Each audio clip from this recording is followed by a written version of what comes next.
Selamat bertemu baru channel Panggau Libau. Jadi sekali itu aku berkongsi ngok kita Siti cerita ti dikongsi ke Siko orang madah ke penama diri ya ianya Erik. Asal Erik tu ianya Ari. Ari Belaga Ulu Kapir. Jadi itu ukai bangsa Iban yaitu bangsa Kayan. Jadi pemanah kaban kita itu arinya ya sanggup berkongsi ke Siti cerita awak aku berkongsi ke semua lagi kita. Jadi buat cerita sekali tu aku ngai berkongsi ke cerita tu ngau jaku Iban tang aku berkongsi ke cerita tu ngau jaku Melayu awak ke semua bangsa sedak kekayaannya dari ulu belaga kapit ulih mendiang ke cerita tu ti ditusi ke Erik tu ti dibai data dari belaga kapit nyian. Jadi nama cerita tu ianya legenda Belawan Buring hanya perisai sakti jadi taruhan. Masyarakat Sarawak yang terdiri daripada masyarakat berbilang etnik kaya dengan budaya dan adat resam yang tersendiri, dan ini termasuklah cerita legenda rakyat yang dijadikan warisan turun-temurun dari generasi ke generasi. Legenda Belawan Buring adalah salah satu daripada cerita legenda yang diceritakan oleh masyarakat orang tua-tua daripada masyarakat Kayan Sarawak. Diceritakan bahawa beratus-ratus tahun dahulu terdapat seorang pahlawan daripada masyarakat Kayan yang bernama Belawan Buring. Diceritakan lagi bahawa pahlawan Belawan Buring ini adalah seorang manusia jadian, yaitu ianya adalah separuh manusia dan separuh dewa. Dikatakan bahawa pahlawan Belawan Buring ini adalah anak kepada Belare Ubung, yaitu dewa Guruh dan langit yang berkuasa ke atas kejadian Guruh dan langit di cakrawala ini.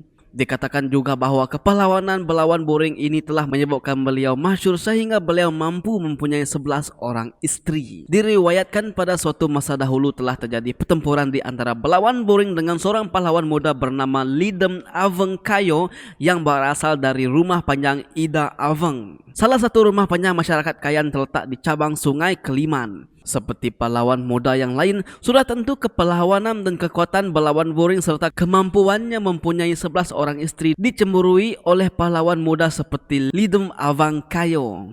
Oleh itu, Lidem Aveng Kayo ingin memastikan bahawa kemasyhuran Belawan Buring ini wajar dihentikan atau mereka yang masih muda tidak akan dipandang lagi oleh mereka yang lain. Maka dari itu, timbullah niat beliau dan mula mengatur strategi untuk menculik 11 istri Belawan Buring. Sudah menjadi adat tradisi suatu waktu dahulu, setiap pahlawan yang berjasa akan dinikahkan dengan gadis-gadis daripada kampung yang berlainan. Maka karena itulah 11 istri Belawan Buring dikatakan tidak tinggal bersama Belawan Buring sepenuhnya. Sebaliknya mereka masih lagi tinggal di rumah-rumah panjang di mana mereka berasal. Maka pada suatu hari, Lidem Aveng Kayo dan juga sekutu-sekutunya telah mengatur langkah dengan menjemput ke semua istri-istri Belawan Buring daripada 11 kampung yang berbeza untuk berkelah sambil bersukaria di suatu kawasan perkelahan. Motif sebenar Lidem Aveng Kayo membuat idea seperti itu adalah untuk menarik perhatian Belawan Buring agar beliau beradu kekuatan dengannya bagi menunjukkan siapa yang lebih kuat sebenarnya.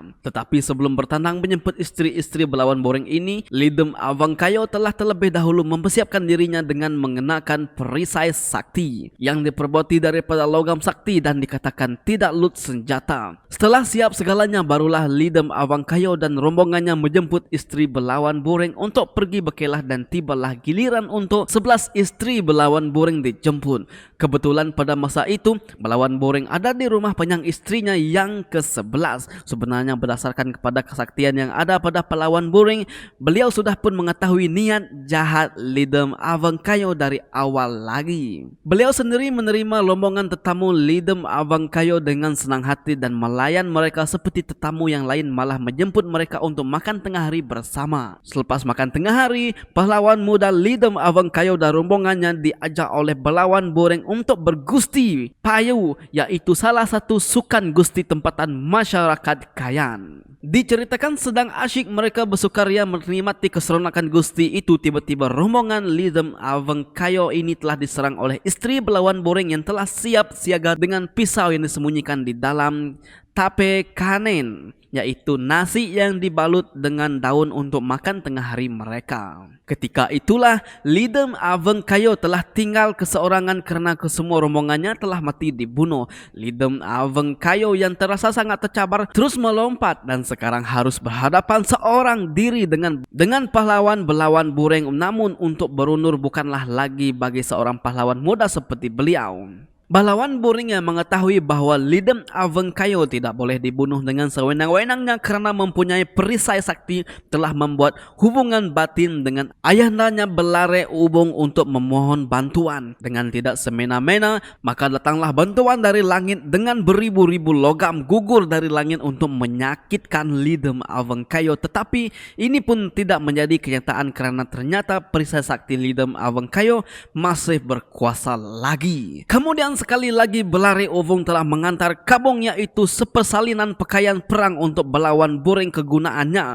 Di ketika itu Belawan Bureng sudah tidak melengahkan masa dan terus bertempur dengan Lidem Aveng Kayo sehinggalah beliau tumpas di dalam pertempuran itu. Selepas itu dengan bantuan Belare Ubung juga beliau telah mengantar api dari langit dan perisai sakti milik Lidem Aveng Kayo juga cair apabila dibakar dengannya. Berita bahwa Lidem Aveng Kayo dan rombongannya yang telah tewas di tangan Belawan Bureng telah sampai kepada Bua Benyi, yaitu bekas istri kepada Belaweng Bureng. Beliau sendiri telah menawarkan diri untuk membangkitkan semula mayat Lidem Aveng Kayo dan rombongan yang telah mati tersebut menjadi manusia semula.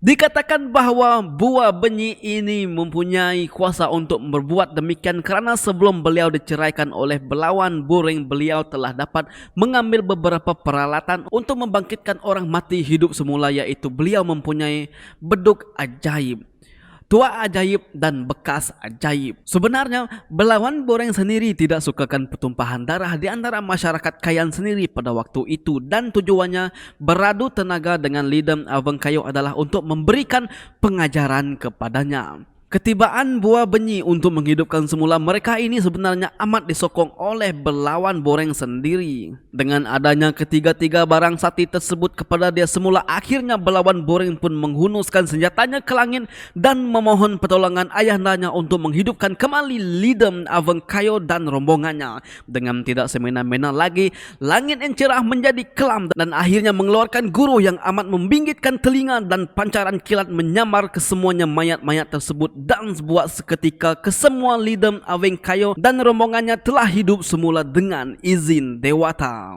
Setelah dihidupkan semula, Lidem Aveng Kayo dan rombongannya telah sadar akan niat jahat mereka itu boleh memusnahkan mereka, dan akhirnya dengan dasar kesatuan sesama masyarakat Kayan mereka berdamai. Bagi memeriahkan perdamaian mereka ini, satu majelis doa telah diadakan di antara Lidem Aveng Kayo, Belawan Bureng dan kesemua masyarakat Kayan pada masa itu, dan sejak dari itu dikatakan tidak lagi sengketa sesama masyarakat Kayan pada waktu itu.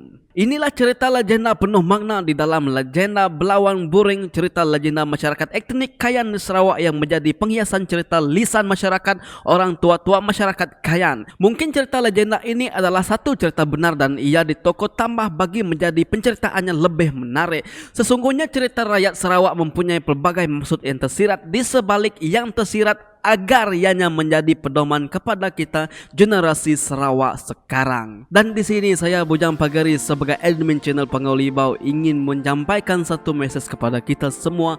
Janganlah kita berdengki, janganlah kita berlawan, janganlah kita bermusuh sesama sendiri, tidak kira bangsa kita Iban, Kayan, Penan, Kenyah, Saban, Kelabit, Lawas, Melayu, Melanau, Cina, Tambi, semua kita mesti harus bersatu. Biarlah bumi kita menjadi aman, tidak ada peperangan lagi. Sekian, terima kasih daripada saya cerita untuk sekali ini. Maju untuk kita semua, cerita legenda Sarawak.